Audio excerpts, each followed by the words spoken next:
Sigrún Aðalbjarnardóttir hefur rannsakað samskiptahæfni og siðferðiskennd barna og ungmenna í marga áratugi.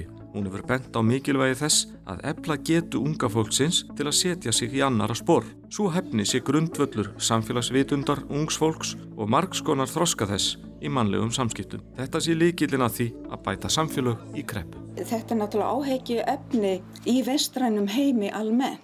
Að við teljum að einstaklingshyggja hafi orðið á kostnað samfélagshyggju. Þannig að börn og unglingar hafa alist upp í þessum hugsunarhætti að við höfum okkar rétt. Sko þetta náttúrulega okkar fullorðina.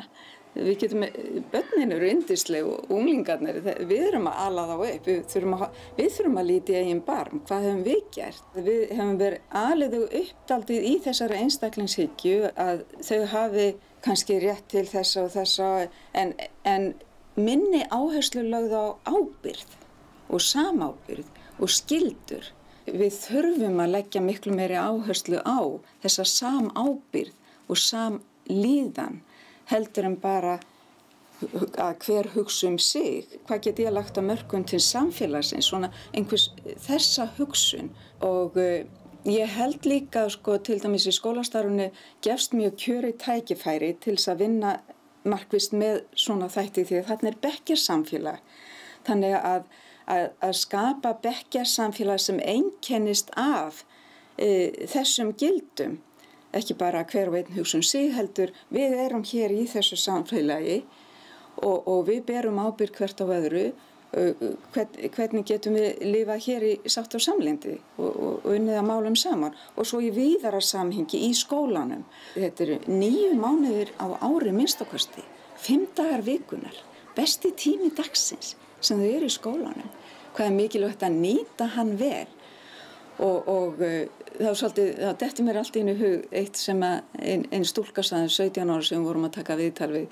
Henni finnst allt mikið lagt upp úr því að fá góðar einkunnir, allt miðist við það, en ekki það að kenna þeim að vera virkir þegnar í samfélaginu, svona vera að taka þátt í því að byggja og móta þetta samfélag og við getum byrjað strax með þeirra pínlítil og haldið því svo áfram. Tíminn er takmörkuð auðlind í samfélagi þar sem allt er á fullri ferð. Sigrún hefur hugmyndur hvernig hægt er að nýta tímann betur. Ég held að fólk verji ekki nægum tíma með börnunum sínum í samræður. Íslendingar vinna rosalega mikið miðað við aðrar þjóðir, bæði konur og karlar. Þannig að það segir sér sjálft, vinnudagurinn er svona langur, bæði hjá börnunum og foreldrunum koma sent heim, allir eru þreyttir og svo er kannski eitthvað eftir í heimalærdóm og annað, að ég held að það væri eitthvað sem að mér langaði til að sjá meira af. Það væri það þessi meiri tími með börnunum í samræður, ekki bara hvernig gekk í skólanum eða slíkt, bara ræða mál.